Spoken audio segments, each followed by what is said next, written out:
Has it come? No, not yet. I'm waiting actually. You scheduled it 3:45, no? For 3:45. Yes.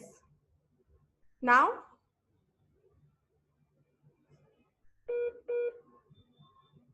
Hello?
Okay, so good afternoon, everyone. I am Mandira and I will be moderating today's talk. Hope everyone is keeping safe and well.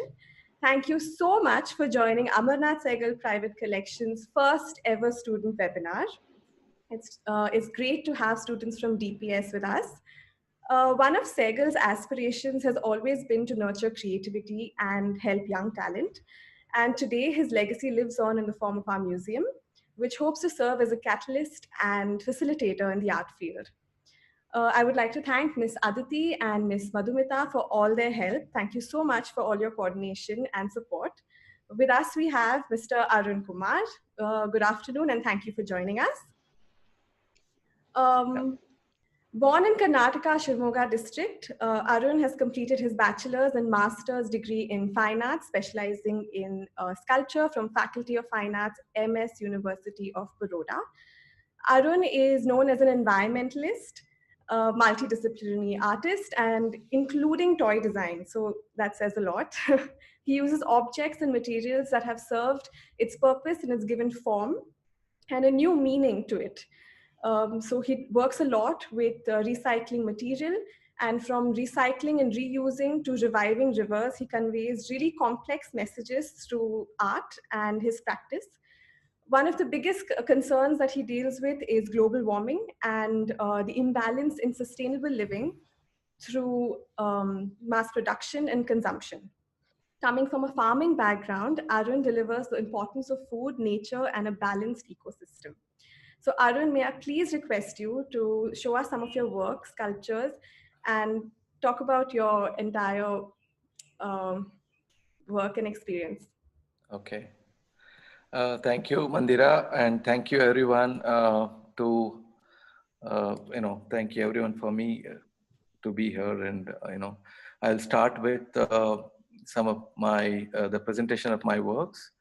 I'll share screen. Yes.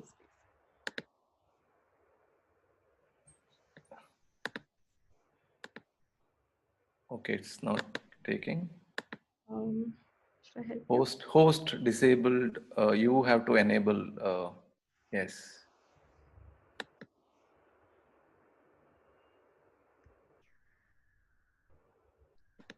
No, you still have to do it. You have to enable share screen.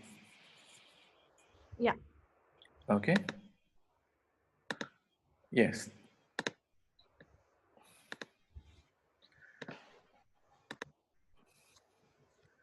Yeah. Once again, hello to everyone. I'm Arun Kumar, as Mandira introduced me to you all, and see, it's quite challenging to select some of the works to you know convey this message.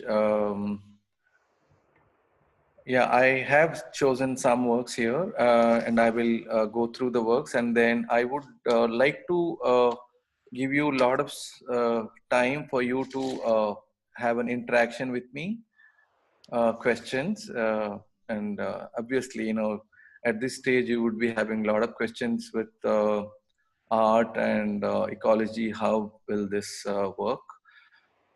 Yeah, here there are some questions that art is not a narrow discipline. It has got wide options, and I mean, you just have to explore what your skills are and what you want to do. I mean, which issue to address. So as a an art graduate, I after acquiring skills, artistic skills, I was, having a question what I will do with this knowledge and artistic skills. So I thought, since my background is farming background, and farmers having a lot of issues, including my own family, so I thought of looking out answers for all those issues regarding to farming and environment and etc. Initially I thought of concentrating on farming, and then I got I got a chance to get deeper into it, and then I found out that environment is very important in farming business or farming practice. As you see here, this is one of my installation done in 2012 called Seed of Reckoning in Mumbai Art Room. I chose this slide or this work to show you to get into this today's subject. Uh, this work, what you see here, is made of seeds, lot of seeds, variety of seeds, and then I thought of using seeds as a medium, using seeds as a material for more insight to this whole thing. My At that moment of time, I was really interested in knowing the importance of environment, and how it affects farming, or vice versa. So the seeds here are uh, a collection of forest seeds and food seeds, all that. So when I go a little further, you will come to see what I've written here is culture. That is like it is actually a culture. The farming is a culture, and with the the experience of thousands of years knowledge, and culture, it is a culture. So that is why it is called agriculture. So here, my when I was planning this installation for Mumbai, a city, a metropolitan like Delhi or Gurgaon, let's say. So the audience here are somehow remotely connected to this, the biodiversity or the food that we eat. Uh, we all eat. We have to survive on food, right? So no matter how many gadgets we have, but we need to have food. So, but in cities, what happens is, for some reason, we get all processed food. We don't know, which is what, and because if even if you get a wheat, you will not get ready wheat like that. You will get it in many forms, like the flour or maida and many this thing. So I wanted to reintroduce of this, remote connection of our life. We are connected to biodiversity. Our life is connected to biodiversity, but not directly. So we can't be in isolation. We need this biodiversity of food, or biodiversity entire, which is why we are here, because of that biodiversity. On this side of the wall, this is work called Relief. Leaves that I have collected in the forest near my farm. Hundreds of varieties of leaves. So if the audience come here, they could relate, or they could identify a particular plant, the leaf or not. It is a kind of challenge, and also throwing a question, and also throwing this, how important this biodiversity is for us. So that was the whole point of this Seed of Reckoning, this installation. There were two works, as you see. On the left, it is Relief, and on the right, it is Proceed. So this, I wanted to begin with this basic fundamentals of our life, food security, or how does food security happens? How do we secure our food? So it all comes through, the biodiversity, food diversity. We can't just live on wheat, or we can't just live on rice. So we need, so it basically, this is a question, and so I'll go on to next slide. You will see the details of various seeds in this. There are vegetable seeds, and even cotton seeds are there. All type. We need, even if we are wearing a cloth, it comes from a plant, and they may have a variety of cotton seeds, like that. So I'm coming to next work after this basic, fundamental question of biodiversity and food diversity. So again, taking this this discourse to another level, that we are coming to this agriculture sector. We may think in cities that it's not our job, or it is not for us, or there are farmers, but our food comes to our table we need food, right? So we have to question. We can't just get away. Food will come from somewhere. I'll tell you why, how it is important for us to, uh, you know, have more concerns about this, this part of our life. Food is part of our life, right? So we can't isolate ourselves from this. So we are connected. We are part of it. So this work is called Bhojanalai, or Earth Diner. Yeah, that is actually a sound piece. My grandmom was used to sing in the farm while working. So you can see the earlier stage of this work. This work was made like this. There is a tray inside the table. This is supposed to be a dining table. So on this dining table, there is a wheat. I just tried, if I could really grow a wheat, and test myself how much knowledge I have, whether I can grow the wheat.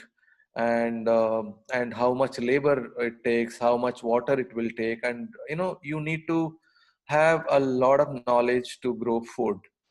um, so food doesn't just come like that.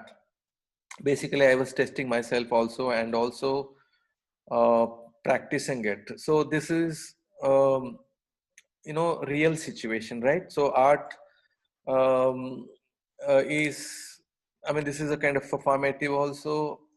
I wanted to be in a real situation while making art, whether it is using direct materials or real materials, like using table and wheat, growing it, and all that.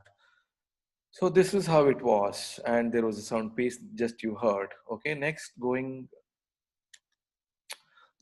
is when we come to this part of our life, that is food and agriculture, where food comes from, how it comes from, who grows it, and how it is grown, and all those questions. Why I wanted to bring especially these work is that it is not something that uh, we can ignore. We have to see. This work is called Bhumi Ki Khurak, or Diet of the Earth. What is in this work is that there are photographs of the farming process, and there are plates on it, and then you see there are some words written in it. What are these words? Thiram, arboricide, or atrazine, benomyl.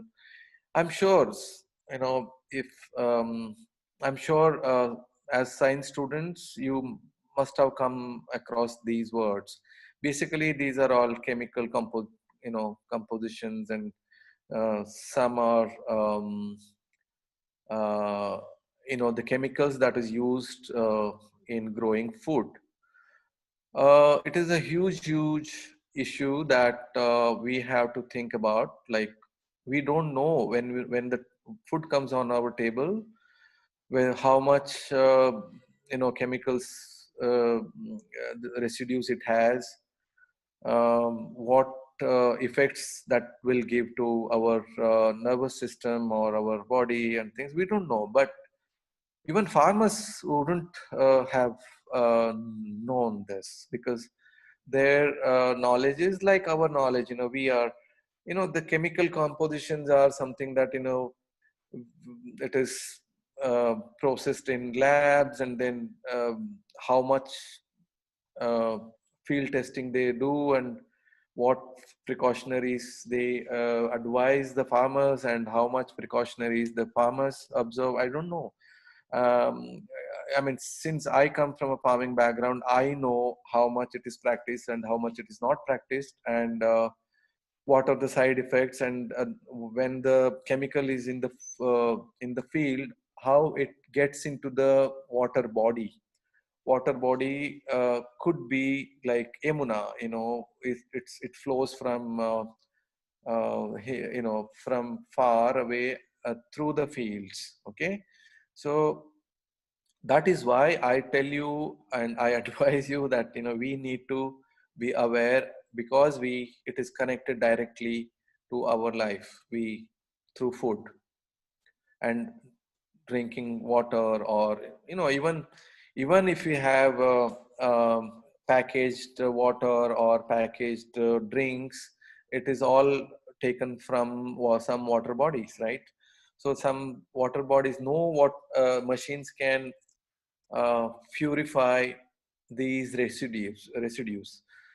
So that is why we need to uh, think about it, and then whatever that action that we can take through art. Maybe why I say, why I am bringing all these issue through my art practices, that I could have done anything else. I could, art has many purposes. Art doesn't have just a limited purpose. Art has, you know, it goes to museum, and you know, many purposes. And for me, art is for more of an awareness medium, and also, um, you we can create these testimonials, right? The testimonials, and they can be documents, and the images could travel across the world.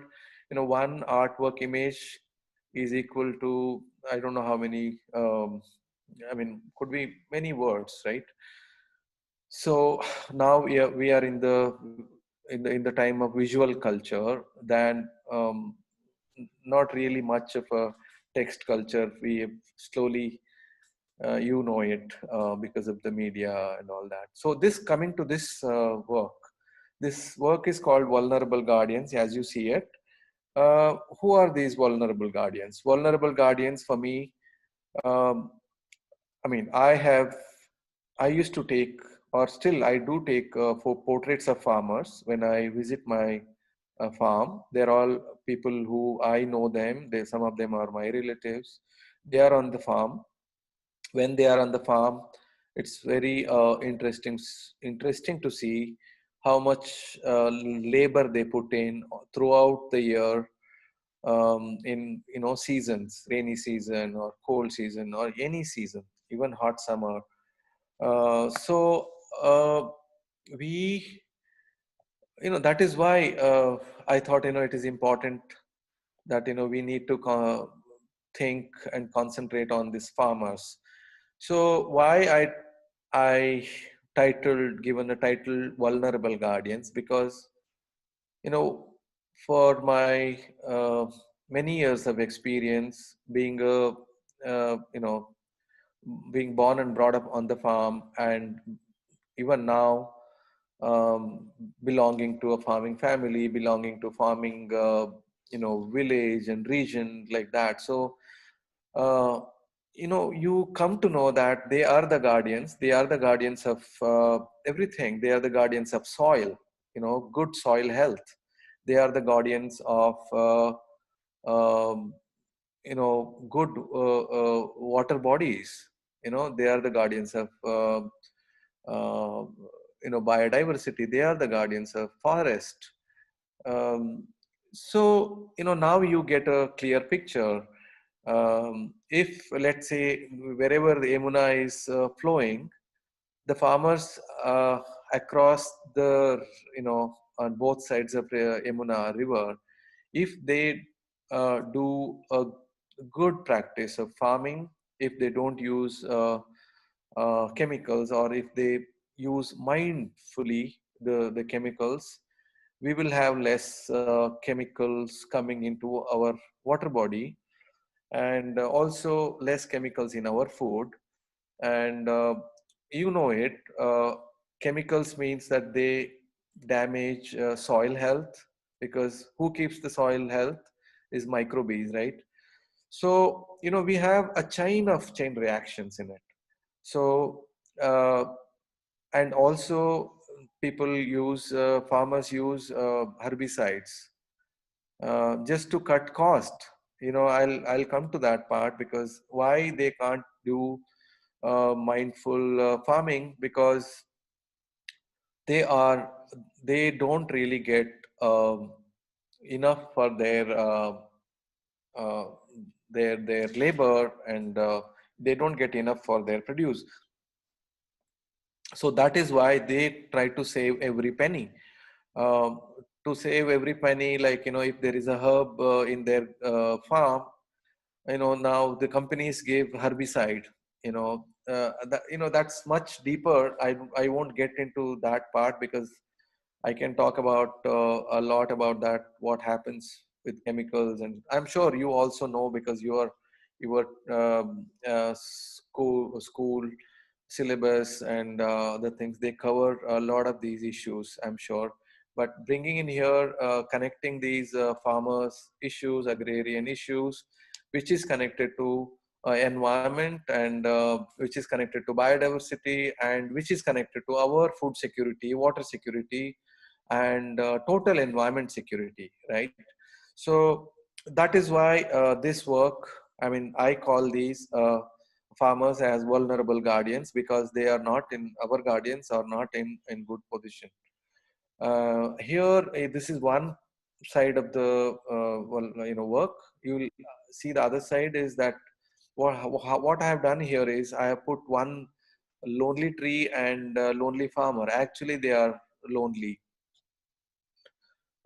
in the farm because their next generation, they don't like to put their next generation, their children into the same farming practice. So that means we have uh, hard time for our food security. Who will grow our food? And if industries grow our food, then we have more problems that it. So we need our farmers. So as guardians of environment and everything that I say, and I'm sure you also know that when November comes every year, we have air pollution in Delhi, NCR, and mostly North India, because farmers, we blame them, and then there is a blame game going. Everybody blames the farmers that they burn the produce. Okay, not really produce the uh, farm, because they need to prepare the land for wheat harvesting. Wheat sowing in the early month of November. So they have to save their labor. They want to save their time. So that is why they put fire. And putting fire on that organic matter is a huge loss, because we are using that organic matter and in burning it and creating more carbon. So I think somebody has to, and we all of us need to understand, take care, as you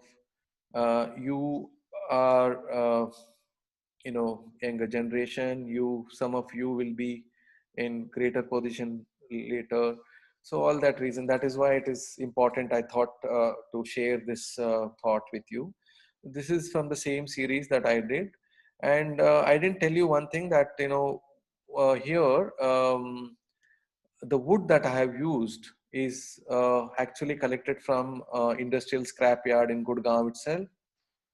Where does that work? The wood comes there. Where does it come from? It comes from obviously from forests.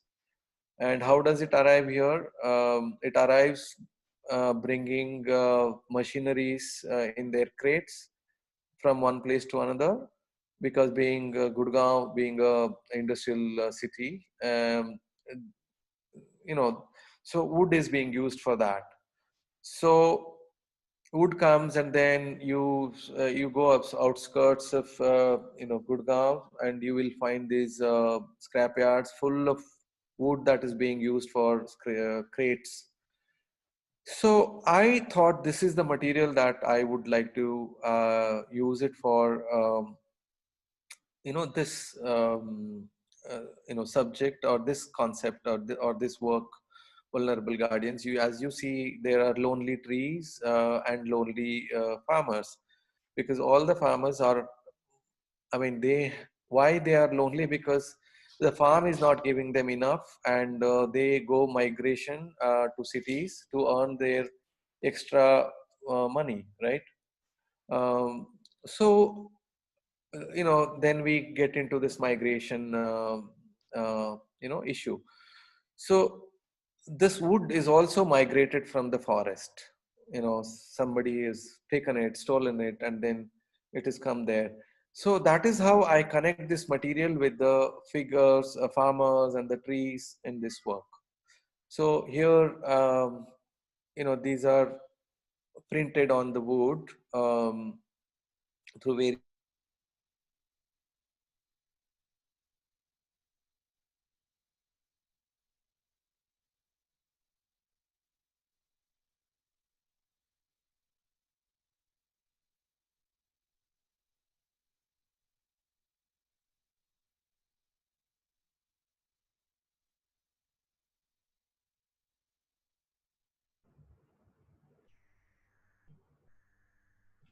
Arun?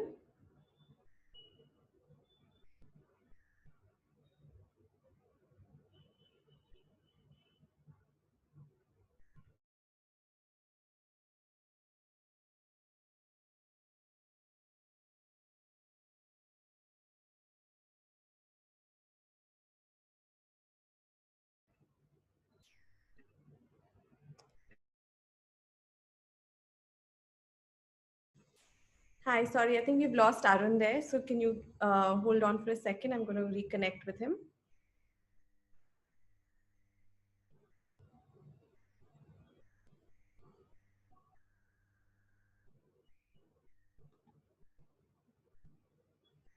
We've got Arun back. There's okay. I'll go back again. Yes, hi. Is there an issue with your internet? Yeah, there was some internet issues. Is Okay. it better now? Sort of, Yeah. Hello. yeah, Is it is it all right? I think you're a little, it's a little dragged, but can you try sharing your screen? Yeah, I think, Yes, I tried. Is it okay? yeah, yeah. We're also running short of Okay. time a little bit, so let's, Okay, I'll do it fast now. So these are migrate, the workers coming from the farm. So we live in the cities. Okay, I'll move forward. These are again, I've done these works in various, shows and exhibitions. Some, in Delhi and some in other parts. I'll quickly move to this. Um, Arun, you're a little dragged here. Arun? Okay. I'm so sorry. We're going to do this one more time and see if it's hello, Arun. hello. Can you, yeah, can you hear me? Yes, I can hear you. Could you please reconnect? Yeah, I have reconnected. It's not, Oh, not clear. yeah. Extremely sorry that maybe I'll go out. Maybe that's better. I believe I'll get out of my studio and I'll be better connected. Can you hear me now? Yeah, yeah, don't worry. Okay, I'm actually coming out. Yeah. Yeah, everyone's So is it better? much better, much better. Okay. Any Sorry. comments? So yeah, some of these works are you know uh, Screen? are of the same. Is it better? Yeah, yeah. Please share your Ah, screen and then we can start. okay.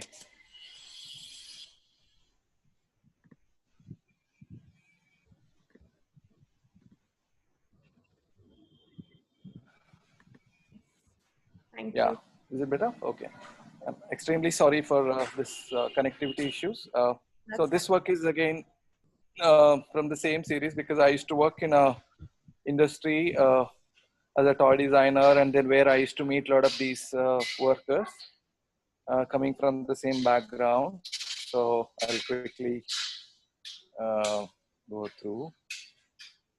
Uh, Now coming to some of the other works from my recent show in 2018, construction. So yeah, as you can see here, uh, the work, the human figure, which is I uh, use human figure sometimes as our whole the time is all about human centric activities. So that is why this human figure is, and then it is made out of tree branches that I collect on the collect from the construction sites and all. So you'll see the detail of it.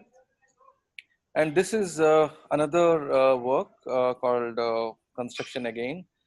Again, a human figure, which is very much similar to the human figures that we see in the history. Maybe the Greek figures, frontal figures, Egyptian, and also some Indian historical monuments. This is basically about, as I said, very to represent human-centric activities. Material is again the wood that I put it together and made this. So this is called timeline of backwash of the same material that to represent a lost forest. So if you want me to talk a little bit detail about it, is that I have taken images from one of the oldest, like 300-year-old volume from the. It was actually commissioned by Dutch governor of Malabar 300 years ago to document flora and fauna of the Malabar forest. So I thought of using this element in this. So this work is also made of same wood. As you can see, there is a half elephant which is finished. And now coming to our urban, culture. You know, we so far we have talked about rural background and all, but now here we see, uh, you know, when I show it little closer, you will understand what this is. This is called dropping on the dams. It's made of bottle tops, maybe 100,000 bottle tops that I've collected over 6 months in my neighborhood. There are all types of bottle tops here: drinks, water bottle, chemicals, and everything. To connect with this whole business of consuming and marketing and exploiting natural resources and all that. So, and also other aspect of it is to imagine the enormous size of waste that we produce um, in a short time. Because for us, one bottle of water or one bottle or one small piece, we just throw it in the bin and then we forget about it. So but where does it go? So all this question I thought of addressing through some of these works.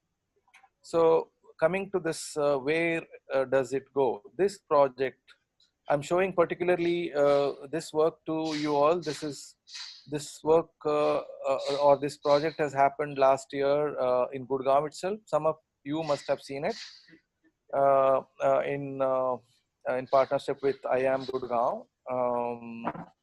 So basically, our idea was to bring in this element of our own waste that we have produced. This waste has come from each one of us house, and we put it in the garbage bin and then we just forget about it. And I'm sure some of us would have thought, where does it go? And then carefully we must have segregated it and all, but large part of it we didn't really care, and then that goes, and I don't know where all it goes. It has its own uh, it again, we can get into that uh, aspect of discussion. It gets into soil, it gets into water bodies, it gets into rivers and marine life and all that. So we thought of using this material and attract people, the so-called public, to come and engage with this artwork, if we say. Uh, you can see this. This is a huge dump. It looks like a dump, but actually it is made like this. This is the other side of it. I'm sure we didn't count, but at least 30-40,000 people must have visited this site. This project, where does it go? Project was you know uh, conceived and done with in about 12 artists, young artists. So there are many multiple works with primarily made out of waste. This one was an anchoring piece that I made. It's called toxic chamber, and you'll see.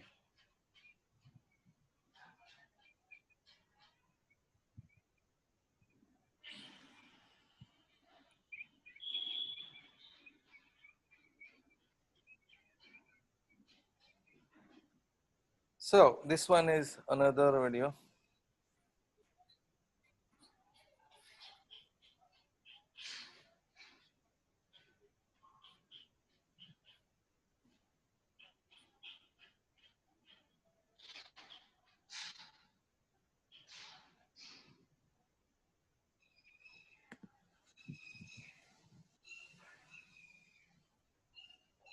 So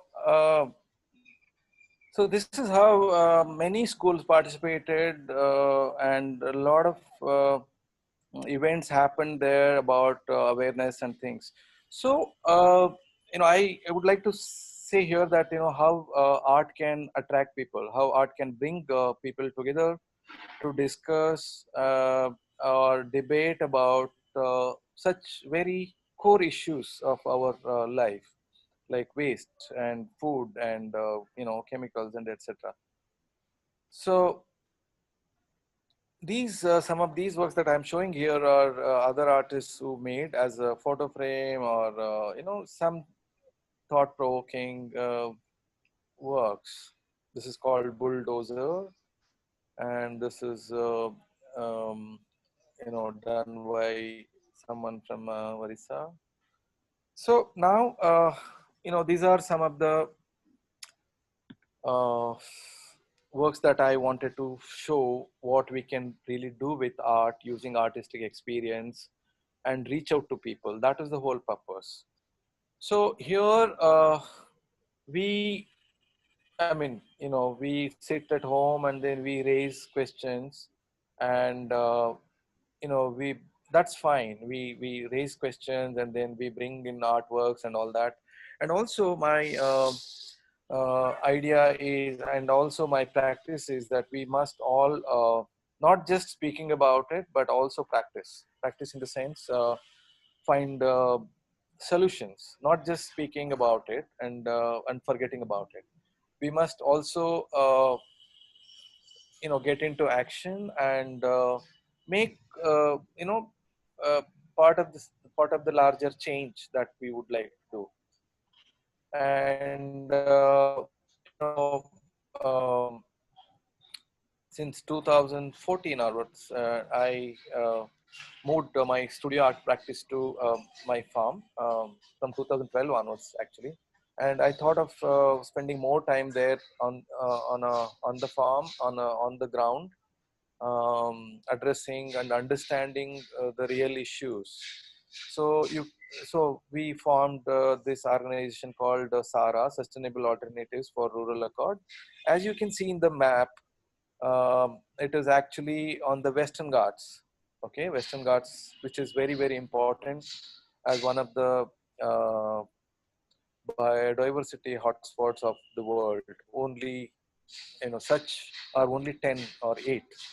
So this is very, very important. That is the last bit that we have saved so far, or we have, you know, uh, it is there, but we have to save it. And we have lost in all other places. We have some of it in the northeast and some in the eastern Ghats, but a lot of it is in the Western Ghats still. But we need to work to save on it, save this.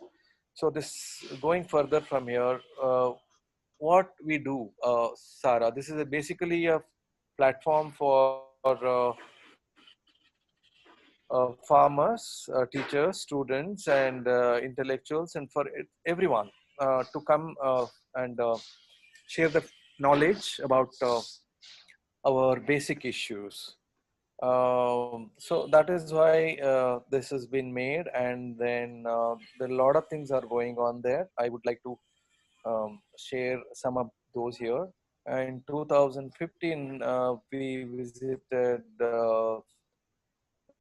many schools. We still do, and uh, requested teachers and students to be part of this movement, greening.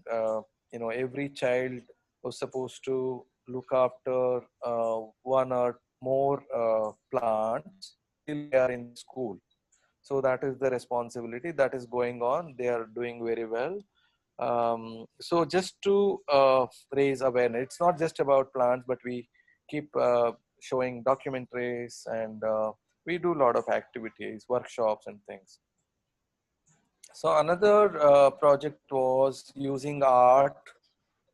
We thought, we will cover more distance and more people, more villages, spreading awareness. So we designed Western Ghats Eco Walk in 2017 to walk 6 kilometers, 6 days and 157 kilometers.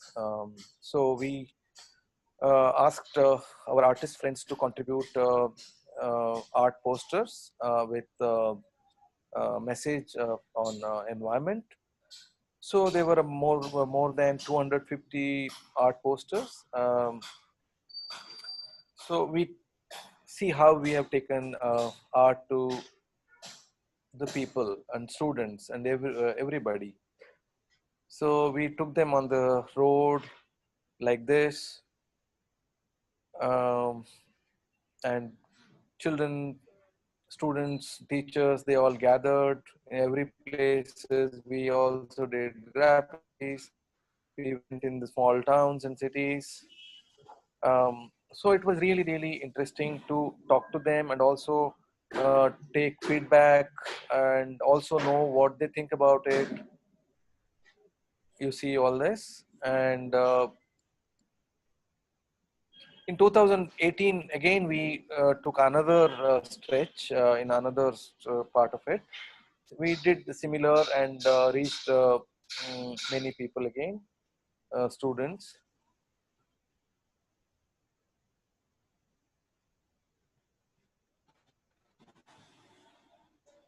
And we used to have debates, and this year, in the second edition of it, mostly students took the rally. They conducted the whole walk. That was the speciality of it.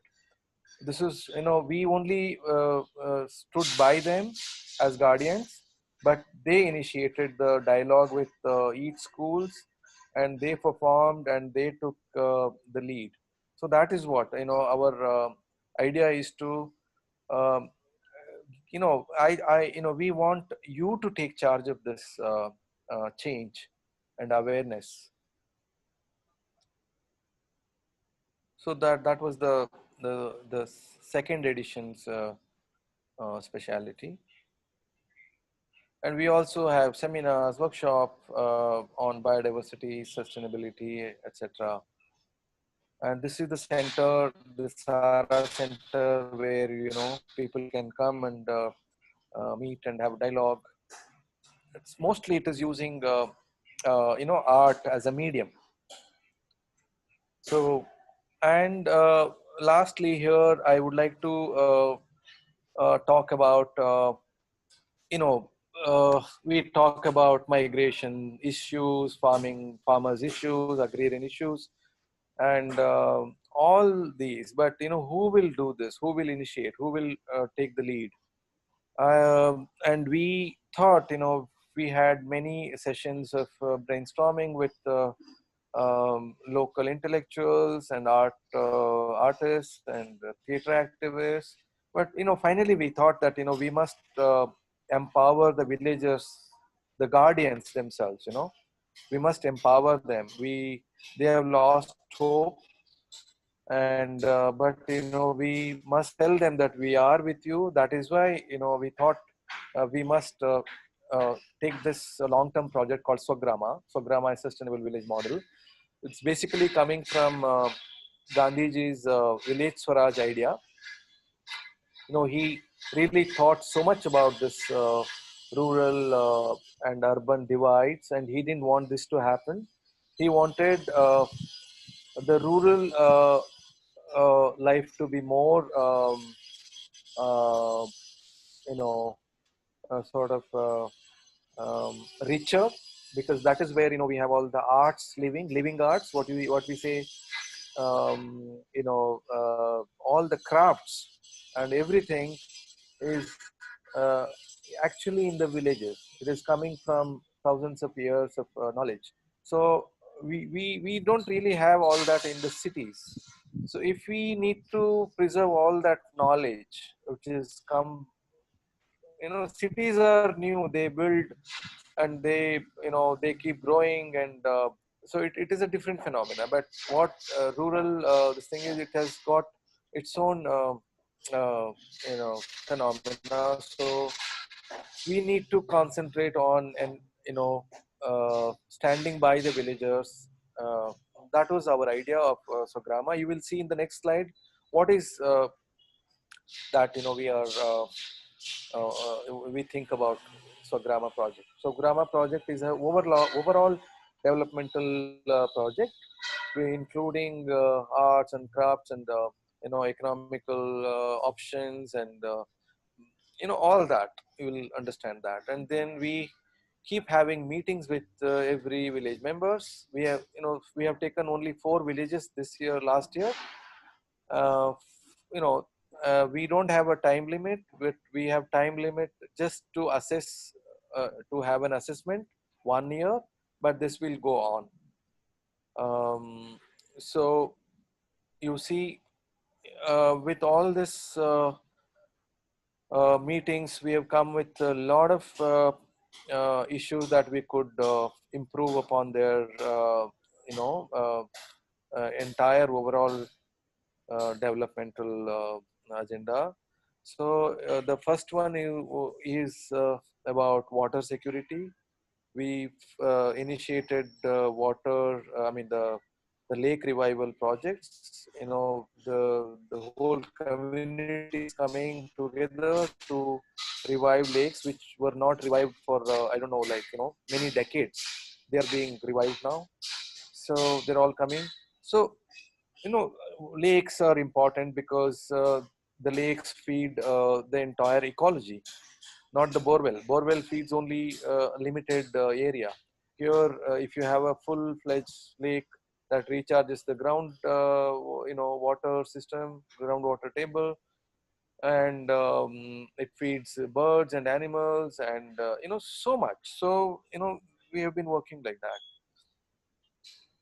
So ultimately, what we are trying to do is also make an archive for the local peoples, to students and teachers, all that the developmental projects that has happened over the years. There are a lot of side effects of those.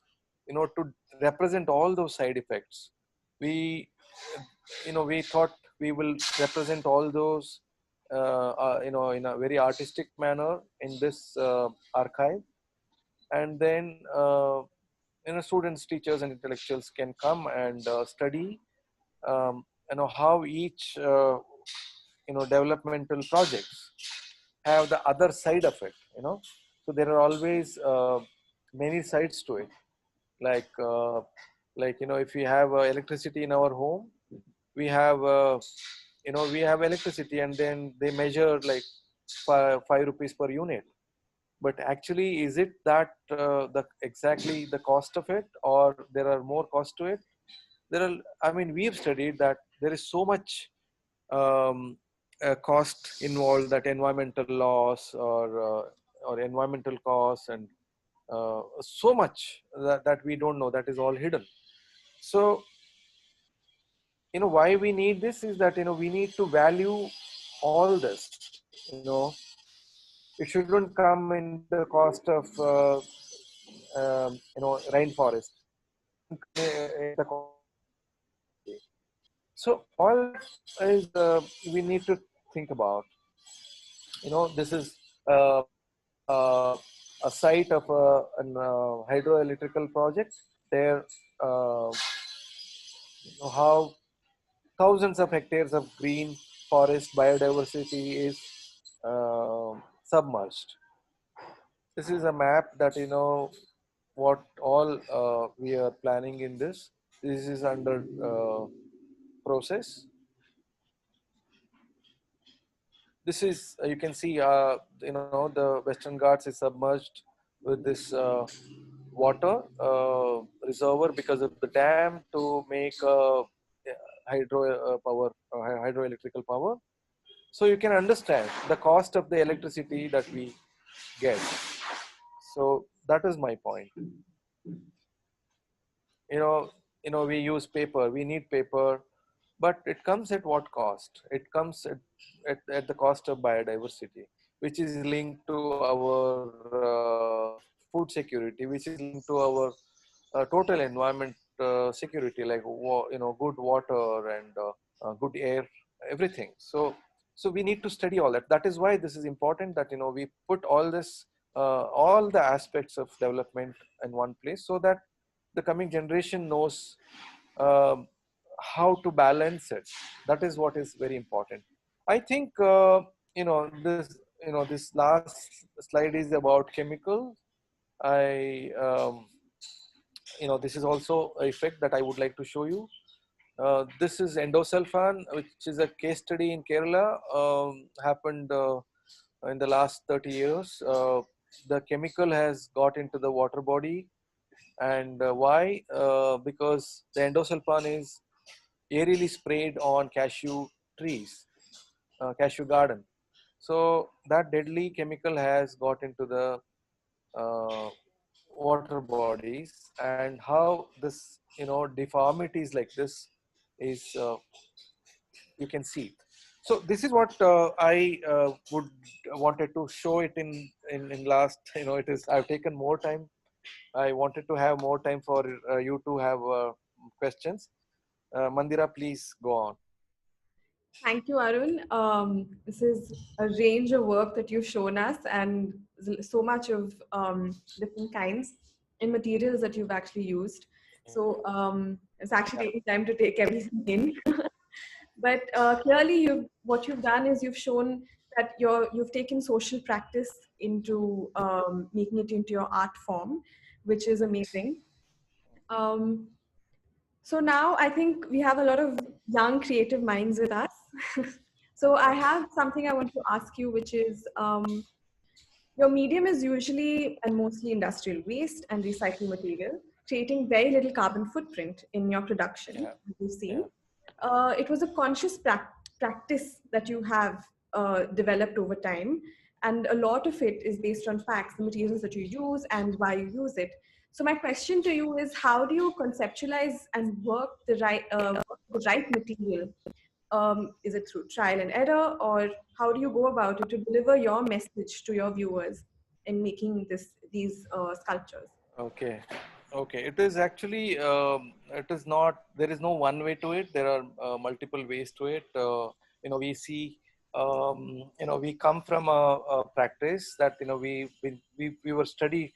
We, as a student, we started with the traditional materials, and then, then we keep exploring the possibilities of each material, and then how our thought process is happening, and then what it demands. Like, suppose there is a thought process and then it demands certain kind of materials. Sometimes also you see that there are hitting materials on the street or on the places. So sometimes it is not visible also, like you're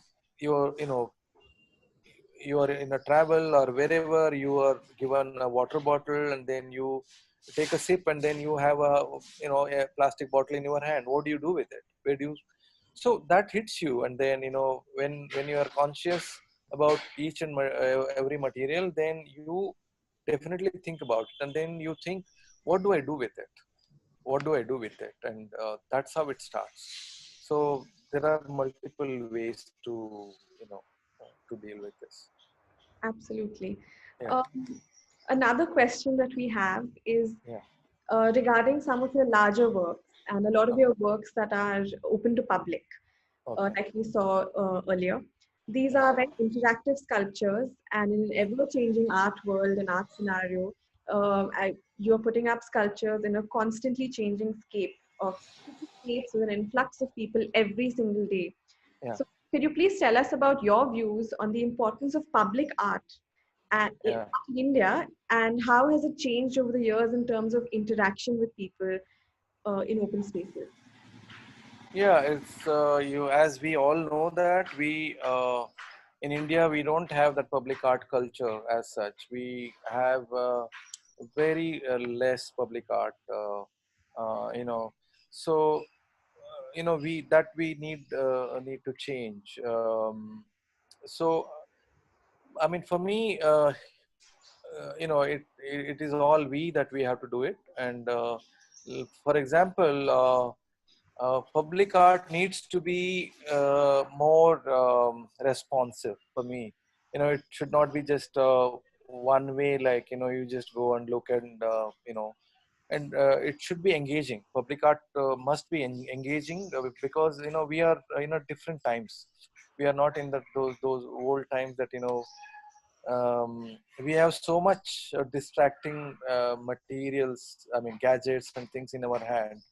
So public art is also a form of entertainment, and so uh, but anything that we do, it should engage us. It should be very responsive, and that is what I would like to say. Thank you. We have one question from our audience. Just Yeah, a tell question. me, any questions? Yes, sorry. So how can art at school level bring about sustainability? Is the question. Yeah, I mean, there are many ways basically that we sustainability is what basically living with minimum, and take the resources for longer, right? So that is the whole point of sustainability. Uh, like in schools, wherever that is possible, avoiding wastage and reuse, and all that, I'm sure the students know that, because even teachers are, they are much more aware to this time. And so sustainability is basically being more creative and cutting costs, cutting resources, and that is what is all about, right? And having minimum for our this thing use. At school level, like we if we need one uh, pen or gadget or anything, we should have only one, and should not have more than one. I mean, that is the basic to not just students, for everyone. And also it becomes a habit also. Absolutely. Yeah, Thank you. We have another question as says, yeah. Sir, how do you dry the leaves that you used in your work? So leaves, actually, I picked up the dried leaves only. In a season when I was, just go roam around in the forest or under the trees, and they shed leaves quite often. So um, and you just pick them up, and then you clean them and keep them. So drying leaves, again, then you have to really take care of them. So it shouldn't get fungus, and if you are and then you don't pick plug the new leaf. We must wait for the leaf to fall, and then it is already dried or semi dried. So bring it, and then keep it couple of days, and it will dry. So yeah. That's interesting. Any Yeah, Yes. We've got another question. yeah. He's asked is have you made toys from Buarda? I mean, Burada, yes. and was it a part of how you connect to nature? See, I mean, I don't make toys anymore, because I was doing toys. I was working for a toy company to sustain my art practice, as a, so that your art practice, in your art practice, you don't really depend upon selling art. Yeah. So, uh, that is the time. That was the time I was making toys. That was again toy was made out of rubber tree sap. It is actually a biodegradable material. So I was interested in that material, and then I used to help a company to make these products. So after that, I didn't make really, since last 4 years, 5 years, I didn't make any toy designs. Um, but if I have to do it, I can do it. I'll do it. But I was busy with my art practice and making larger objects and things. Yeah. That's interesting. We have a last question. Okay. In these times, the purpose of art is meant to change more than ever. Hmm. Uh, in our current situation, some of it has become more educational and thought-provoking. Yeah. Like yourself, social change is the primary goal in Hmm. your art. Hmm. Where do you think it has changed, and how is your art different? Okay. We today we have many disciplines, and like we have films and videos, uh, and so many options to make art, and whatever that can attract people and catch attention and be more communicative. That is what you know and every art has its own sort of power. And some like cinema has moving images, and then images move, and then that it has a different power. But when it comes to painting is it has a very different feel and power to it. Then when it comes to apply, like sculpture or installation, it has a very different possibilities. So here, you can interact with the material, you can go close, and you can inspect and see it in many angles, and you can use there is no limit to it in installation and sculptural 3D artwork. There is so much possibility. So you can use waste, and you can let the viewer come and be in his own space, interacting with the art project. Like the one we did, uh, the the Where Does It Go project. So to see that, inspect that much of waste, and then and bringing people inside the waste, that is only possible in that medium, right? So how many, I don't think photograph or any other medium will give a same power to it. So yeah, but we in today's time, um, anybody can use any medium that that the thought process demands. Yes. you know yeah, right. We are done with our questions. Okay. Thank you so much. That was Thank truly you. inspiring, amazing, in fact. Thank you for your thought-provoking and inspiring presentation for everybody. It definitely is the need of the hour and heading in the right direction and sensitizing young people, I would say. Okay. Um, you have beautifully connected, I think, social awareness, historical narrative, and cultural identity. This is what I take away from this. Okay. Um, Okay. so thank you so much. And for anyone else who has further questions, please feel free to reach out. Is that okay with you, Arun? If Sure. you Sure. I would like to say the last my advice or to students that I think it is in their hand. Future is in their hand, so they need to initiate this change and be part of it. So in whichever way, and then they are much more smarter than in our times. So yeah, so my advice is that they have to take the lead now for their own better future. So that is my advice. And thank you so much for having me to Thank the school and you and the museum. Yes. On And behalf of Amarnath Sehgal Museum, I thank you and thank everybody at DPS. Thank you so much for joining us. Yes. most welcome. Have a good Thank day. you. Thank Yeah, you. thank you. Thank you. Bye. Bye.